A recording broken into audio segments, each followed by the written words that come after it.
What's going on, guys? I'm Dan Newton and this is Behind the Chalkboard. In today's world, education establishments are run just like businesses, and I've made it my mission to meet the people behind the scenes and dig deep into what it really takes to make a successful education business. If you think you'd be a good guest, drop me an email at dn@charlesgarth.com. Enjoy the episode.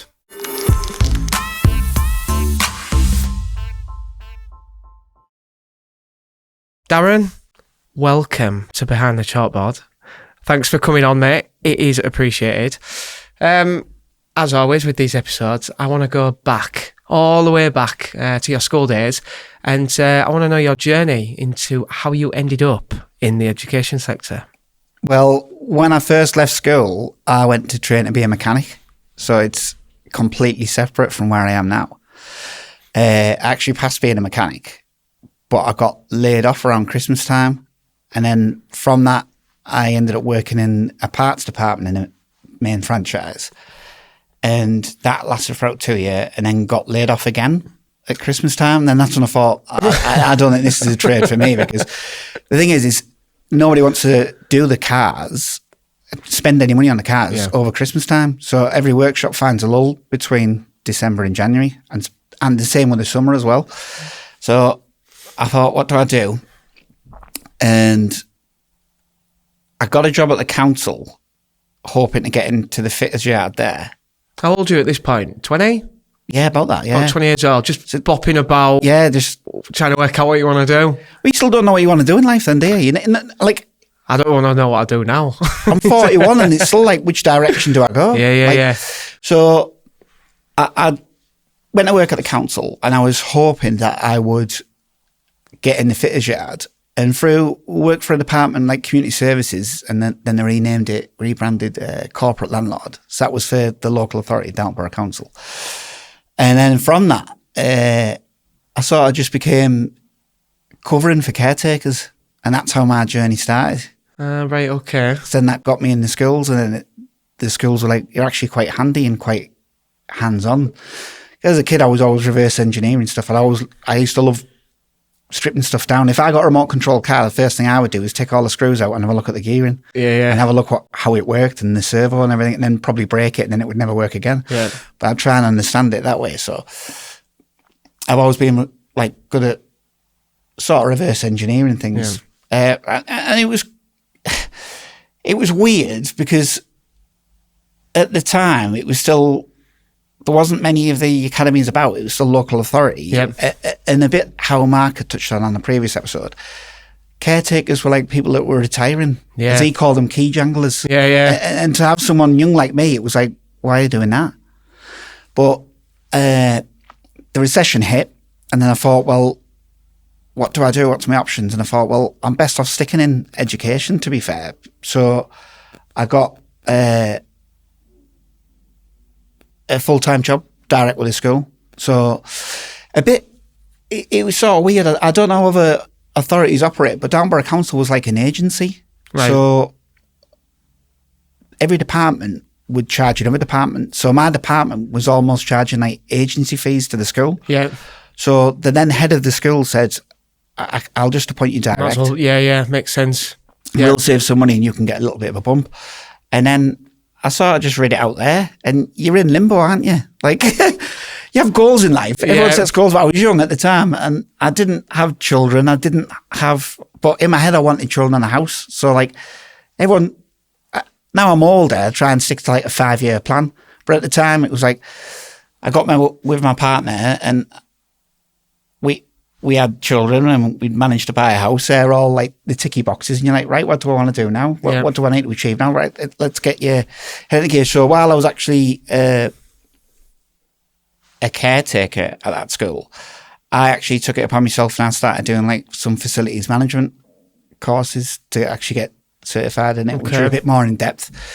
And then I done a leadership management course. Then I done a leadership apprentice, which I got a distinction in. And then I've been on and done my NEBOSH.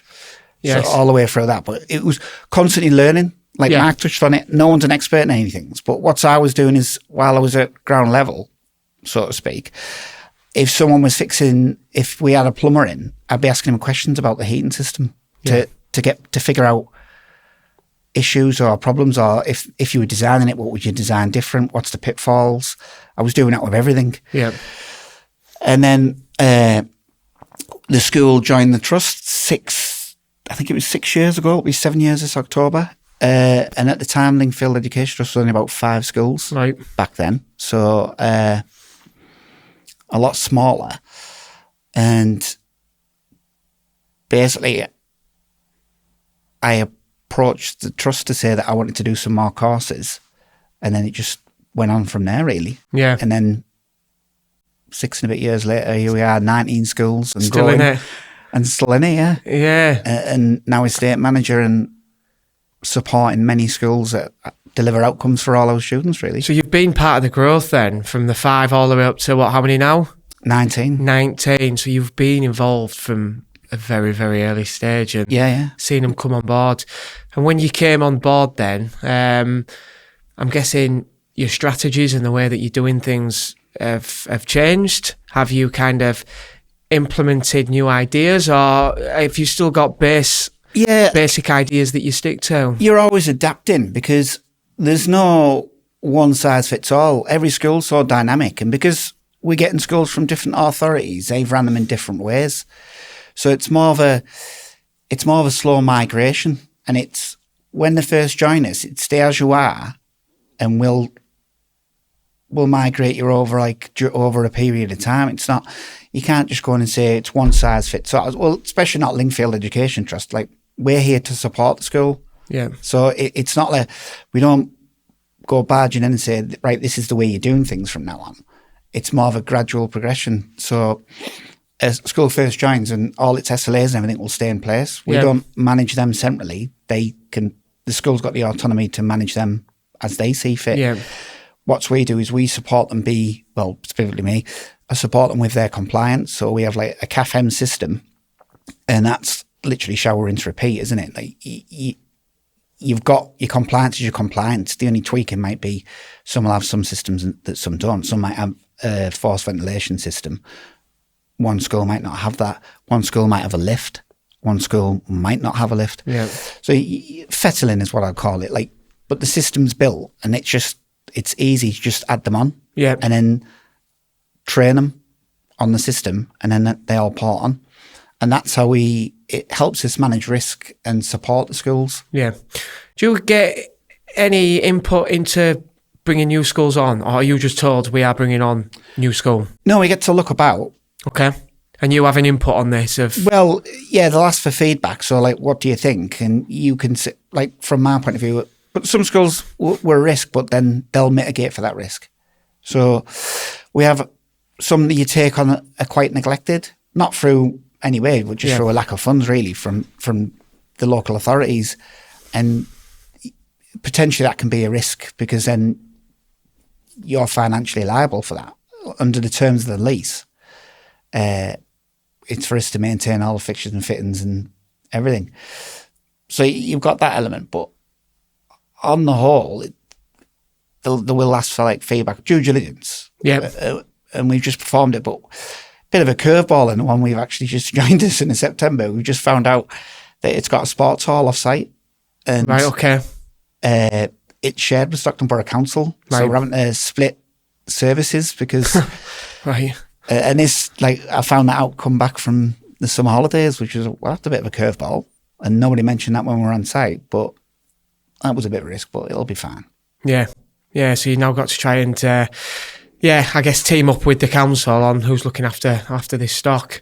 I think it's the energy as well. So we need to separate the energy. So we're having to probably have to talk to the DNO and get separate meters put in so we can move away from their contract, really. 19 schools then, so a lot of stock to look after, and a lot of people crying out for work all the time, shouting up. You know, we had this conversation not long ago, who shouts the loudest type of thing. What's your strategy when it comes to making sure all the schools are fit, and those that shout the loudest to those that don't say anything at all but actually need work doing? Yeah, we need to assess it. So we use the GEMS template, same as Tracy. It's a bit like when if you learn in management systems, like plan, do, check, act, and like when you're doing your health and safety learning, you actually go to the shop floor. So that I'll actually go to each school and say, what's your biggest concerns about the building? Like from caretakers, you might ask a few staff, and you'll speak to the head. What's your primary concerns? And then we can also see that from the CAFM system. So, for instance, one of our school had issues with a water tank, but we were aware of that for the CAFM system. So you can look at issues on your CAFM when you're doing your risk profiling. So when you're pulling your compliance reports every month, you'll know, you can get an idea from that, and you'll think, well, actually that's, and whether they know about it or not, because your job's to support them, you're like, right, well, we need to get that water tank fixed. There's an issue there. The temperatures are constantly above 20 degrees C. We need to mitigate that risk. So we need to think of a solution to that. And the head might not be shouting about that. But because you've got that data on the CAFM system and you're capturing that data and you're reporting on it, you can see that data. So from that, you're able to put that in our matrix that we've tweaked from that template. And then that gives it a scoring. Like any risk matrix, you can, it'll be like, what's the health and safety impact? What's the operational impact? What's the cost impact? And then from that, we then work through the list. So we've highlighted where we need to prioritise, and we'll target them first. Yeah. And that's not necessarily about who shouts loudest. You've always got to mitigate against it, because you will get that. Some members of staff will be a lot more vocal than others, but you take an even keel. I mean, and it's a lovely sort of motto that our CEO uses. It's the best way to tackle a solution is to gang up on a solution and not on each other. Yeah. So with our round of like SCA funding that we've just had the first year, which is, again, it's like lead and lag, because we've grown so rapidly. The level we're at isn't the level of SCA funding we've got, because it's always a year behind. So you'll do your census data in the October, and then you don't get it until the following May for the year ahead. So our SCA is a bit behind, but from that pot of money that comes to the trust, we can then target those high areas first. Yeah. And then you'll review it year on year. So again, going back to that, what I said about the management, it's always plan, do, check, act, or whether you call it Kaizen, whether you call it your Six Sigma, they're all the same, aren't they? It's constantly reviewing your processes. So we'll review it again next year, and we'll be able to say, well, we've actioned that. And then what other curveballs have come in? Because I think Mark touched on it, where you've got like your proactive maintenance, and then you've got your reactive maintenance. And again, because of lack of investment over the years, you're having to catch up a lot on that reactive maintenance, because things just haven't been maintained, because owing to a lack of funds or from local authorities, really. You can't really blame anyone for that. Just that's the state of the education stock nationwide, isn't it? I mean, there's a big backlog of maintenance that needs to happen. There is loads, and for my time involved with roofing, understanding how much cost of materials cost of getting roofs done, especially some of these roofs can be costing 300, 400, 500,000 for new roofs. Yeah, that can be the entire pot. It can on one roof. So let me just throw you a situation which is something that we've always dealt with. Is how do you deal with that when your entire pot needs to go on one roof? Because I think roofing is one of the parts of the building which usually causes the most problem when there's a problem with it. Leaks, mold, condensation. When the entire budget needs to go on that, what's the strategy when you've got so many schools to try and please? We've had to try and accumulate for it. So we've got a school now that badly needs a roof. Okay. That really needs a roof. And like you've rightly said, that's our budget, or the majority of our budget. Because obviously your budget, you break down into little sub-budgets. From that SCA, what we could spend on capital, that's one block of a primary school. So we've got a primary school with 2 blocks, an infants and a juniors, Key Stage 1, Key Stage 2. And both of them need roofs. They're past the service life. And the initial quotes, you're coming in at like 300-400K. Yeah. And that's the pot for the year. But we'll try and accrue for that. but see if there's any other ways of funding. So to give you an example of what I'm trying to do is I'm trying to see if there's any PSDS funding that we can use towards that as a decarbonisation, because with the roof and how everything's constantly changing and evolving, the level of insulation on that roof is 30 mil. Yep. So the U values of that roof, you'll have massive heat loss. And some of the classrooms, actually, the teachers are complaining it's freezing. So we're trying to see if we can put a decarbonisation bid in for the school. Yeah.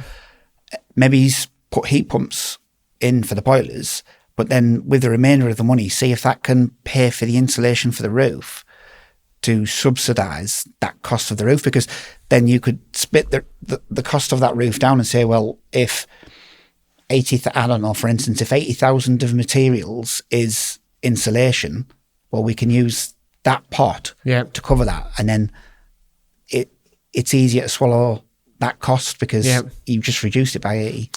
Just being creative then, isn't it, really? It's looking at your angles, and you're not doing anything out the source. You know, decarbonisation fund is there for a reason. It's to bring schools up to a place where we're not pumping £10,000 of heat into it and losing £10,000 of heat out of it. You know, we've got to think of better ways of doing it. Well, because it's an additional 90 mil a minimum of insulation, and you think the difference of heat loss that would have on that building, I mean, that's going to be massive, isn't it? Huge. Yeah. It's absolutely huge. And the amounts that saved on energy, which we know how much you love energy, we're going to touch on energy. I know you've got some good methods on that. But I guess then it's, and talking about other pots then available, have you looked at other other revenue streams, I should say? Yeah, I tried to touch on the low skills carbon fund as well. Okay. But it looks like we can use that funding for consultants. So when I've been touching on a decarbonisation plan, obviously there's a fee for that. So it looks like we can tap into that to get the fee. And then once you've got your decarbonisation plan, then that's what you can use to put in for your PSDS bid. Right. And then whether you're successful or not. But probably the chance of being successful are very low, because the last round, I think the majority, I mean, that PSDS is open to all public bodies. So it's not just education, it's open to everything. And I think the majority always goes to the other public hospitals, sectors. things NHS, like that, and they're all putting in heat pumps and decarbonisation plans everywhere. It's tricky. It's tricky balancing act, and I think, like you say, all the conversation that I've with regarding education, the question always comes up: what's the biggest challenge? It's always finances, and new governments. You know, we always kind of lean on it. New government coming in, maybe we'll get more money.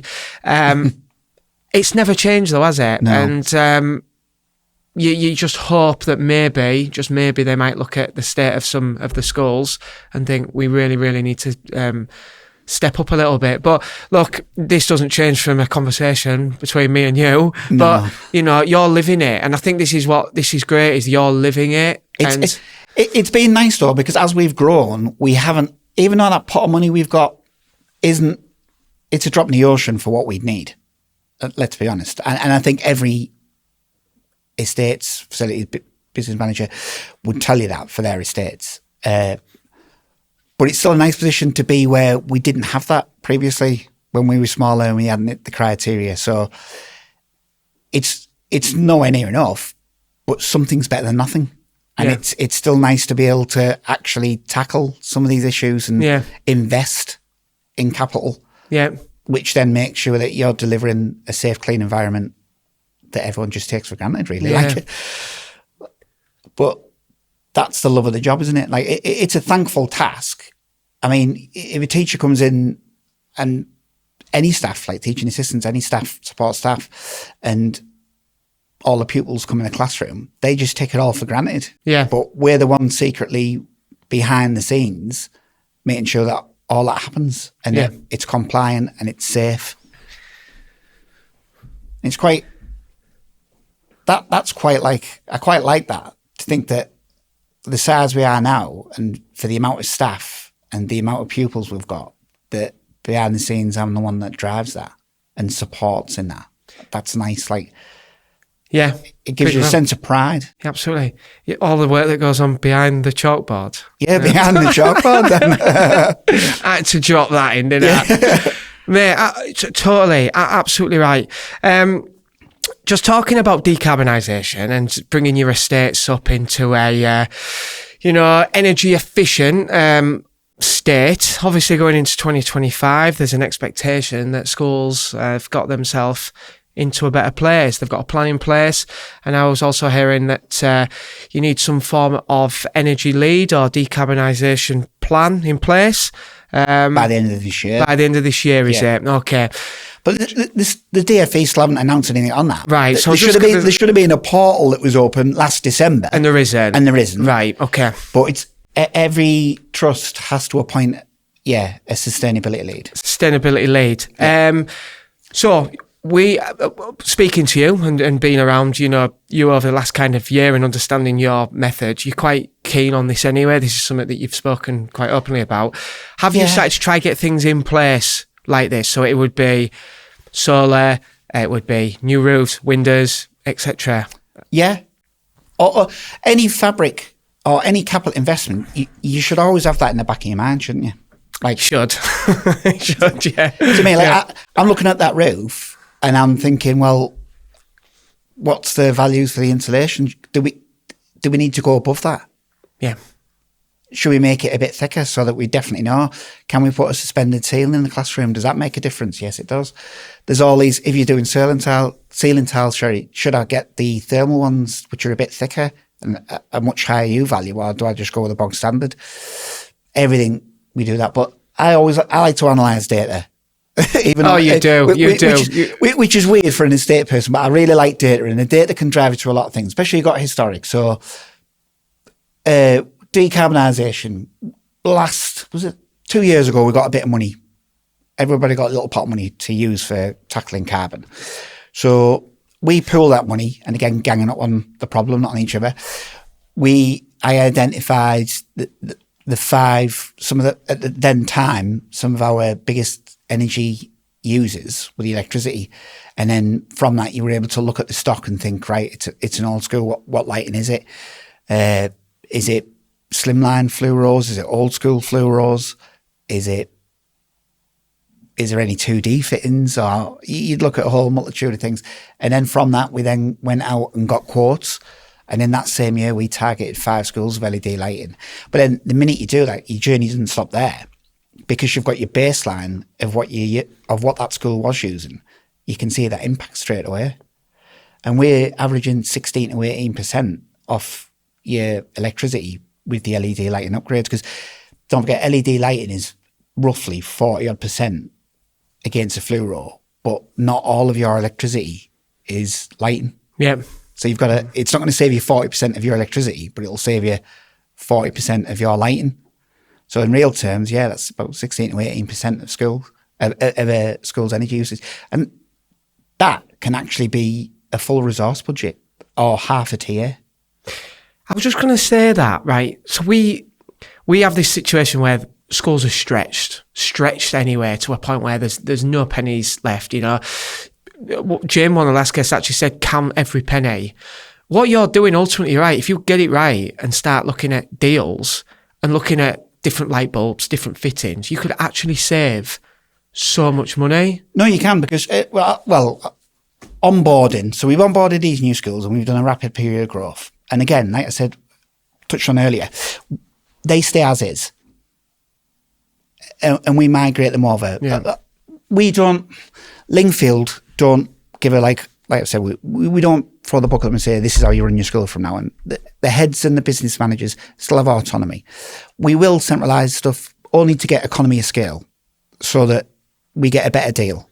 But we don't stipulate, right, you have to use X, Y, and Z as your main contractors. That's not our way. But what we have centralised is the energy. So when all these new schools joined us, I was straight looking into data and I was looking at what their current deals were on. So we merged with James Cook Learning Trust last September. They joined us, a group of 4 schools. So James Cook merged with Lingfield, but it all became Lingfield Library. Yeah. And I worked with their finance director and started looking at their energy bills.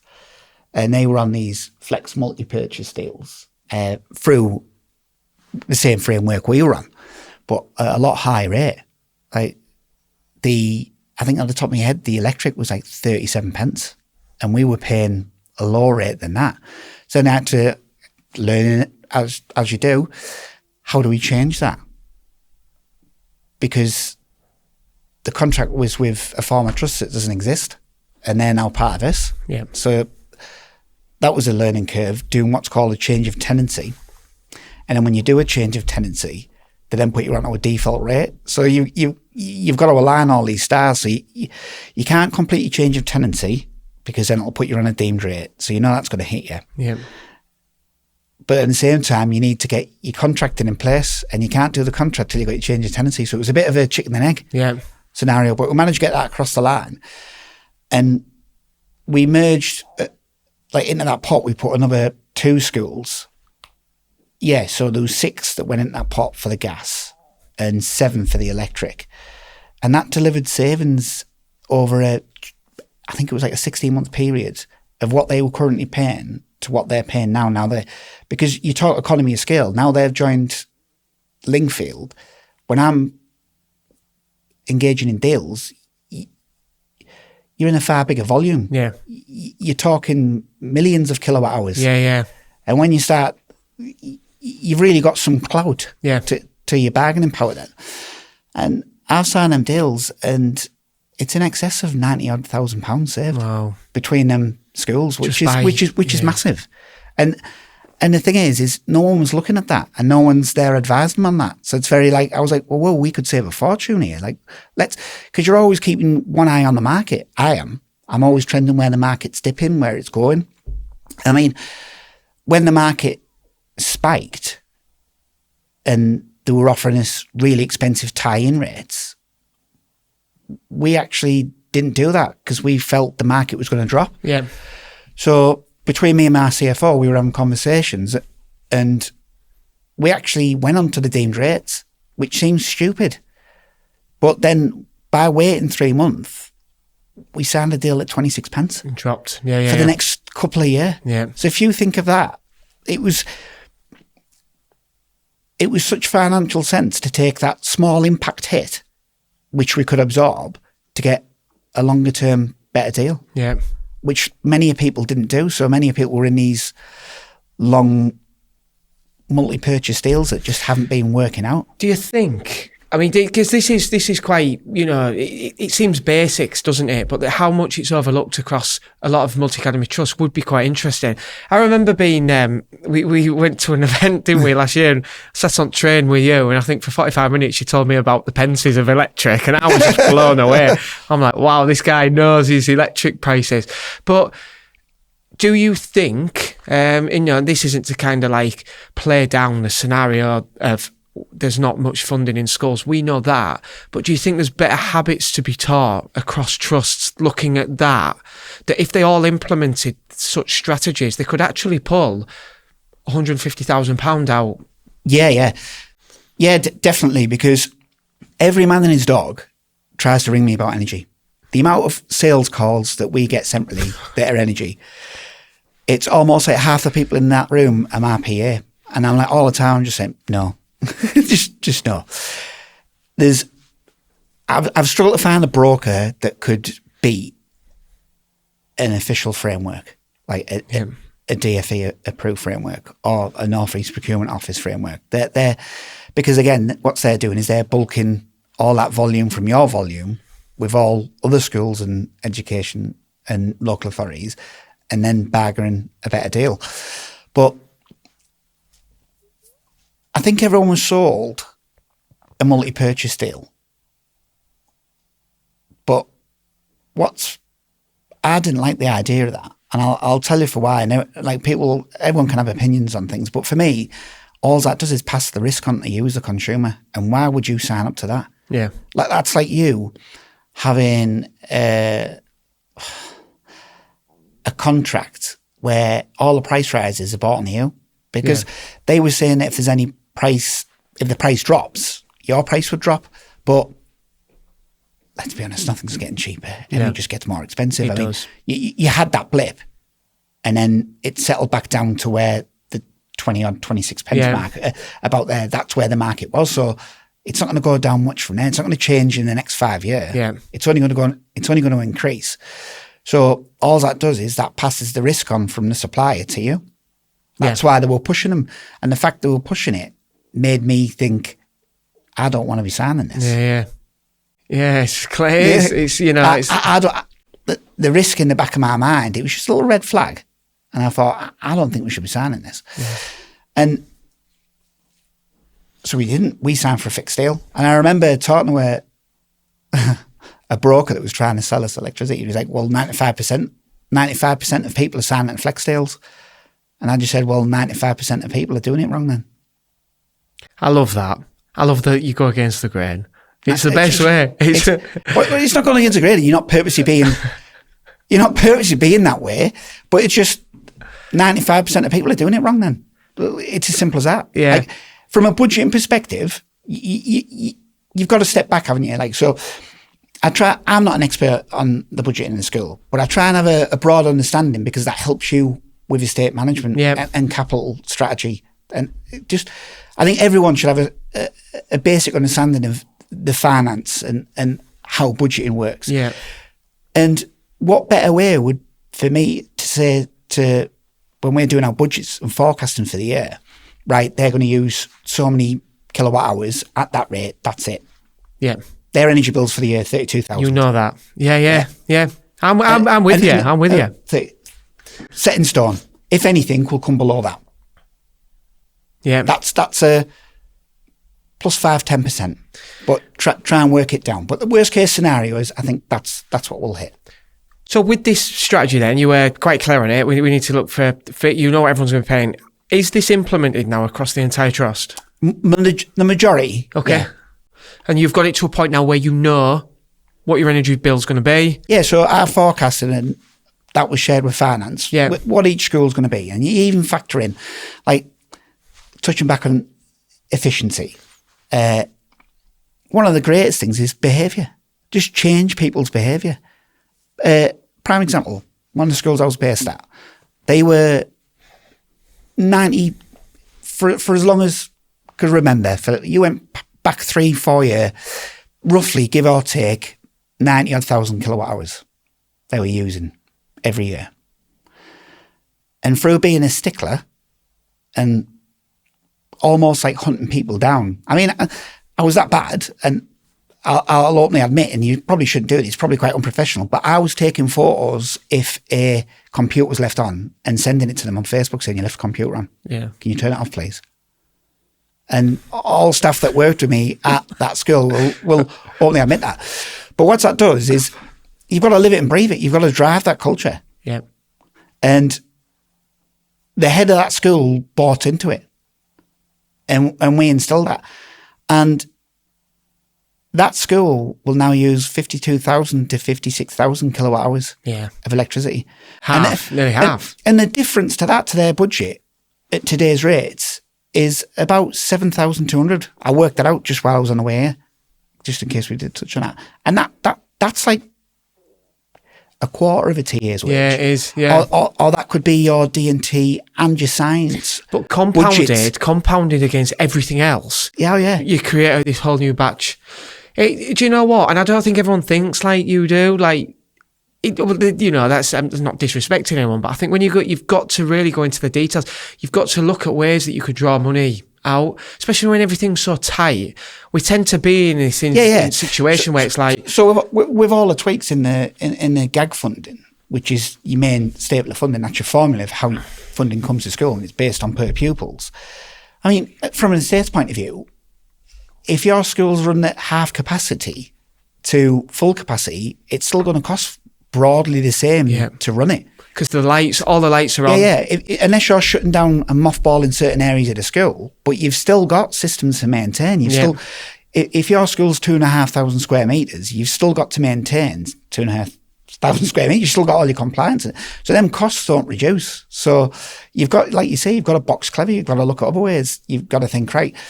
I mean, and the central team, we support it, but we have regular meetings, and it might come up that there's a risk of they might be over their budget. Yeah. So you can work with them and you can say, right, well, if you reduce your energy consumption by 14%, that might actually bring this down. And then that's what this looks like. That's your projection for the year. And then you'd be surprised how quick they'll sharply change. Yeah. Yeah. But behaviour is big. And I think if you factor that in with other stuff, it saves a lot of money.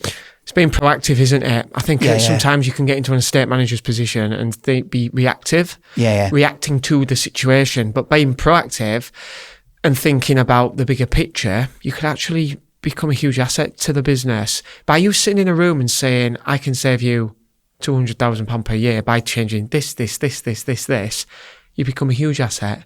Well, you do, because that's music to anybody's ear. Because of course it is. if you, whether it's public or if you're a business, and if you've got some person that can sit there and say, actually, I've figured this out. If we work this out, that's what your delta will be for all of that over the course of the years. And if you think about it, like, that's almost making everything else I offer cost neutral. Yeah. Because that's more than your salary. So you're then a massive asset, aren't you? Huge. It's a great way to look at it. I think this is why this is great. We can get different opinions of different estate managers. You know, a lot don't think like that. A lot do. Well, I also tied it in, to your carbon reporting. So yes, all the energy we sign up to, well, especially electric, I'm looking at the gas, because apparently there's a green gas that's REGO certified. I was unaware of that. Okay. But off another estate that I'd met at the Education Estates conference in Manchester last year, he put on that you could get green gas. And I was like, whoa, there's REGO certified gas. But yeah, all our electric is carbon neutral. Right. So you don't have to declare it on your balance sheet. Okay. But again, that's something most people might not look at that. Yeah. And again, that frees up my time, because when I come to doing all my different scopes, when we've got to do your annual SECR reporting, mine's due at the end of this month, I don't have to include all that. Yeah. So that's time saved again. Yeah. So then your rewards from that energy contract, then it's like a self-perpetuating thing. And every year, out of my time, which is also anyone's time valuable, and time is money, that's all that time saved, because I'm not having to concentrate on that, and it can free me up for something else. Yeah. Or it might be it frees up my time to then look at more ways to make things more efficient. Yeah. I think our next phase is we're looking at reviewing BMS system settings. Okay. I went to one school and it was set to 25 degrees. Can you imagine that? In the school? Yeah. 25 degrees? Yeah, the heat was set to 25 degrees. Because of how much energy is being pumped out? Or Well, no, that's what the BMS had been set to. And they had no way of accessing it. And the head of the school saying, it's absolutely boiling. Oh, so right. So it weren't set that because it was so cold. It was just set at that, and no one could change it. Yeah. So it's all about reviewing and optimizing your settings. That one needed optimizing. Yeah, but again, a lot of people are unaware of that. And that could be. We trialed this. So again, I'd looked at the gas data for one of our schools, and I knew that system, which was the Siemens PMX, I think it was PMX 10. I knew that had a front end on it, and I could access that front end. So I'd made an excuse to go down there. I didn't tell anyone, because again, you've got to look at behaviour. If I was to tell you I was reducing the heating, you would start to feel cold. Right. If I don't tell you about it, would you know? Yeah. It's true. So covertly, obviously I spoke to the CFO and we had a meeting about it. I said, I'm going to try this and we'll see if... So what we've done is, I had a brilliant idea. And I actually got it off I think it was I forgot the conference it was exactly, but they had a representative from Let's Go Zero, and they were talking all about the thermal mass of children and what a human body emits.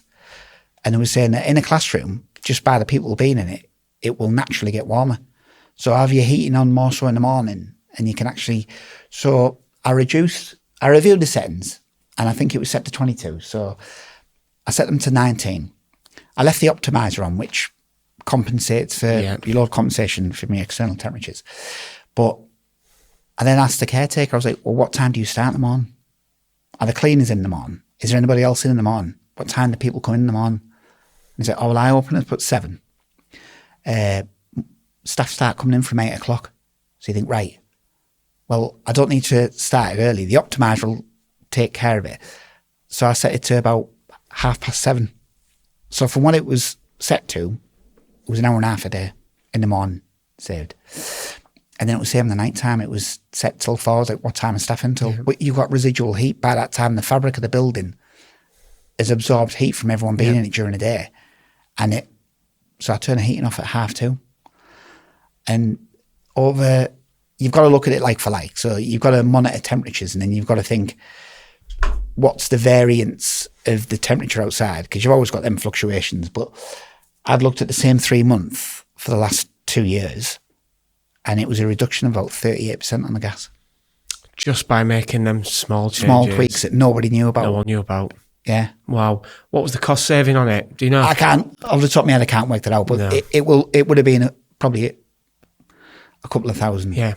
But it's them little pieces, isn't it? Yeah. It's them little pieces. But if you add that to money saved on your other contract and money saved via behaviour, that then again becomes a self-perpetuating thing, and it adds up to the pot. Of course it does. But they're not really costing you in an outlay in that sense. Yeah. That contract and that behaviour, that's just a change of how you operate. Yeah. And then again, that's just, if you're a private business, it's straight into your P&L. But as a school, as a public body, that's straight back into the budget. Yeah. That can be reallocated elsewhere. Yeah, yeah. When you're already stuck. Absolutely. And budget's tight elsewhere. And we are stuck, aren't we? Yeah. And you're looking at staffing. I mean, and that's a great thing. Like, I signed that energy contract, and it was like, to me, it was such a big thing. But half the people, well, probably the majority of people in my trust won't know that. But I know that there might have been some people at risk. Yeah. Could be the member of staff was at risk for that year, and they might have got another year's contract out of that cost saving. Yeah. And that's someone's mortgage and someone's livelihood, isn't it? Yeah. So that's the impact you're having. And it's all just like I said, I touched on it before, that gives me a great sense of pride. Yeah, I love that. I absolutely love that.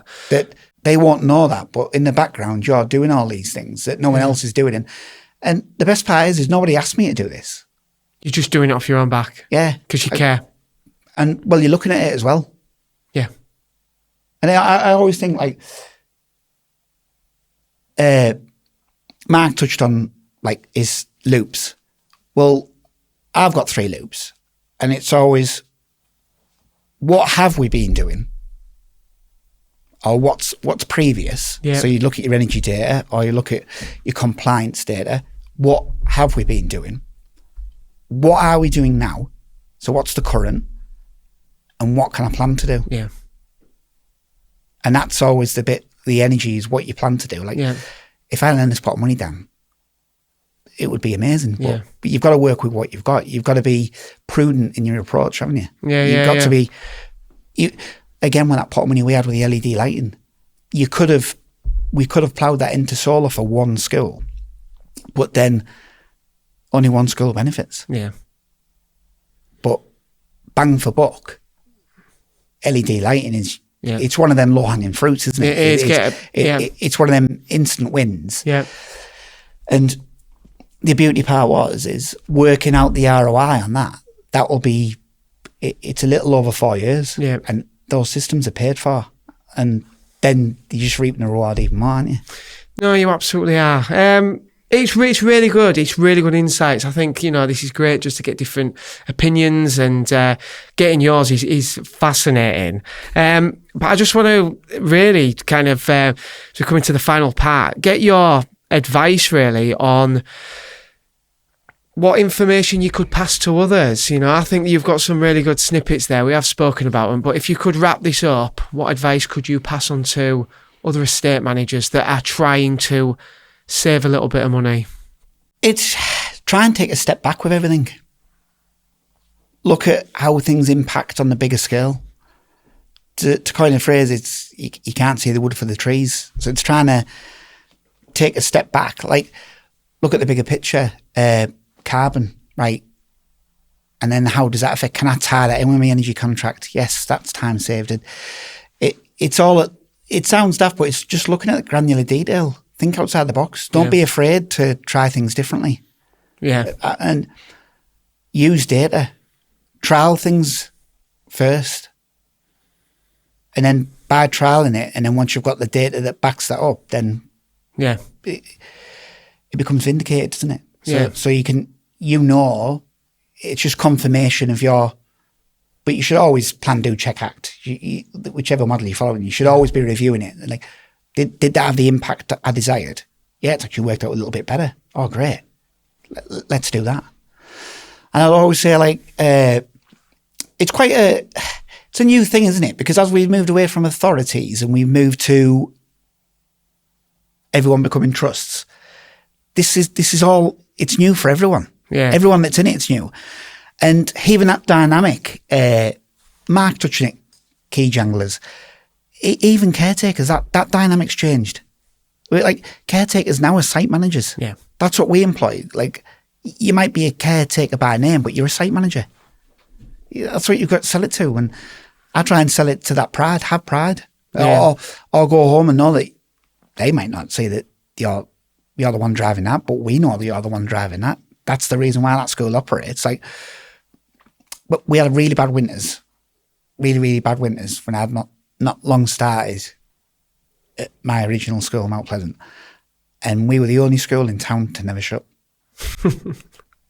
Why is that? Because it was me. Yeah. We never closed. Every other school had closed. And we were on the radio, and it just gave me great surprise, because if you think of the knock-on effect, so you've always, like, again, you take a step back. It's like, you've got children and I've got to go to work.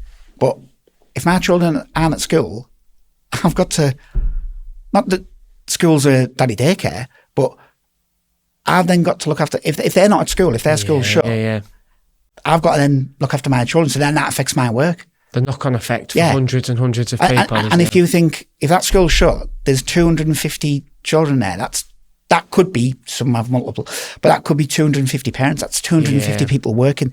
That's all the businesses that they're in that could be affected. And it was a great, I always think, just take a sense of pride in your work, really. And we're changing the dynamic from, like, split shifts and key janglers to all day people, trying to get people with background. So we've just took a new guy on, and he's a time served electrician.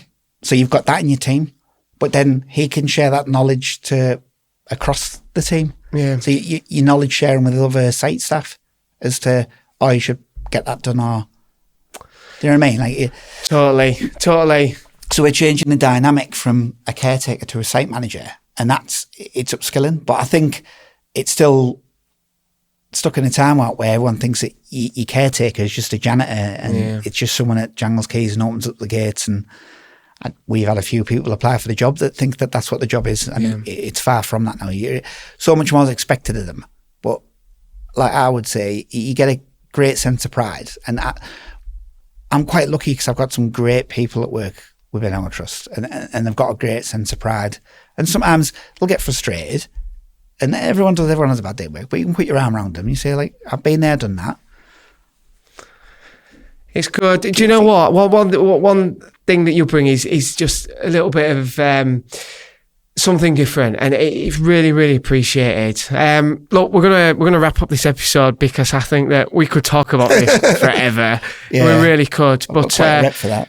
No, thank you so much for just sharing them little bits of, wisdom, and it is appreciated. But thank you for coming on the episode. Thanks for having me, Dan. Cheers, mate. Thanks for watching the episode. I hope you enjoyed it. Again, if you'd love to be a guest on here, please drop me an email at dn@charlesgarth.com. I'll see you next time. Bye-bye.